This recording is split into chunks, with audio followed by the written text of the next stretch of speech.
વહાણમાં Gujarati, European અને American ત્રણેય આમ વહાણમાં જતા હતા. એમાં મધદરિયે જીન પ્રગટ થયું. જીન અને જીન પ્રગટ થયું. જીન કે મારી નાખું, કાપી નાખું. ગુજરાતી કે ભાઈ એમનો આ લ્યો, એક ચાન્સ અમને આપવો પડે. જીન કે બોલો. ગુજરાતી કે ભાઈ એક ચાન્સ અમને આપવો પડે. જીન કે કાંઈ વાંધો નહીં, મારી એક શરત છે. તમારે છે ને દરિયામાં કોઈ એક વસ્તુ નાખવાની, જો એ મને મળી જાય ને તો હું તમને ઉપાડી જઈશ, નહીં મળે તો તમને છોડી દઈશ, કાંઈ વાંધો નહીં. યુરોપિયનનો વારો આવ્યો. યુરોપિયન એક ટાંચણી નાખી દરિયામાં. જીન એક જ કલાકમાં ટાંચણી ગોતીને આવી ગયો. અમેરિકનનો વારો આવ્યો. અમેરિકન એક બટન નાખ્યું દરિયામાં. જીન 2 કલાકમાં બટન ગોતીને આવી ગયો. ગુજરાતીનો વારો આવ્યો. ગુજરાતીએ ખિસ્સામાં હાથ નાખ્યો, આમ કરીને કંઈક આમ નાખ્યું. જીન 1 કલાક, 2 કલાક, 3 કલાક જીન ધંધે લાગ્યો. હો ભાઈ, જીન 12 કલાકે પાછો આવ્યો. ગુજરાતીને હાથ જોડાય કે તે નાખ્યું તું શું? એ તો કે દરિયામાં. ગુજરાતી કે મેં ઓલી માથાના દુખાવાની ડિસ્પ્રિન દવા આવે ને એ નાખી હતી તો ઓગળી ગઈ.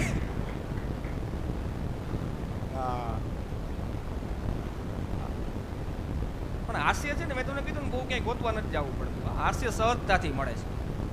ડોક્ટરની 3-4, દર્શનભાઈ ડોક્ટરની વાતો લીધી, હું ડોક્ટરની 3-4 વાતો લઈ લઉં. હમણાં ડોક્ટર સાહેબ પાસે ગયો કે ડોક્ટર સાહેબે તપાસ્યું કે શું થાય છે, કે ડોક્ટર સાહેબ શું છે? ડોક્ટર સાહેબ કે સાહેબ તાવ, શરદી ને ઉધરસ છે. ડોક્ટર સાહેબે ઘડીક તપાસ્યું. ડોક્ટર સાહેબ દવાની પડીકી વાળતા હતા ને, કે ડોક્ટર સાહેબ પડીકી અલગ અલગ વાળજો ત્રણેય. કે કા? એ કે તાવ મને આવ્યો છે, શરદી મારા બાપાને થઈ છે અને ઉધરસ મારા મમ્મીને થઈ છે. 100 રૂપિયામાં 3 જણાની દવા કરાવી. બોલો. હમણાં ડોક્ટર સાહેબે ઓપરેશન કરતા પહેલા હાર મગાવ્યો. હાર. ડોક્ટર સાહેબ હાર કેમ મગાવ્યો? ડોક્ટર સાહેબ કે ઓપરેશન સફળ થાય તો મારા માટે.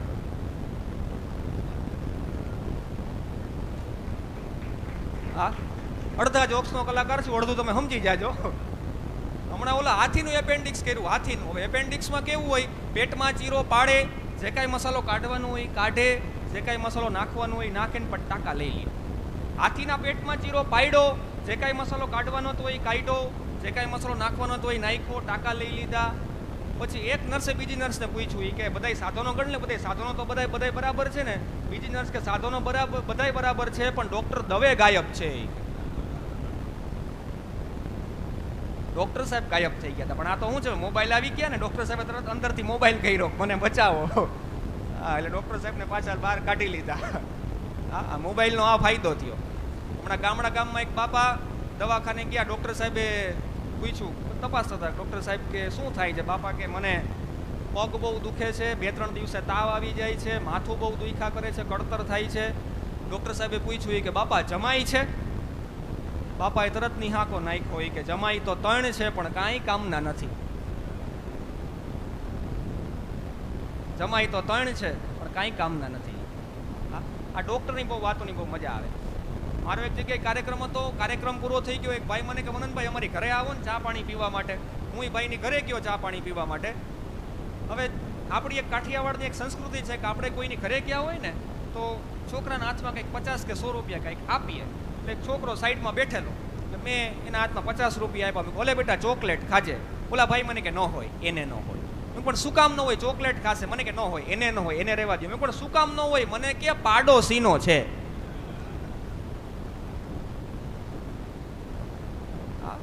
હમણાં બાએ બોલો એના છોકરાને 50 રૂપિયા આપ્યા. મહેમાન ઘરે આવેલા, જા બેટા મહેમાન માટે કંઈક લેતો આવો. છોકરો રિક્ષા લઈ આવ્યો.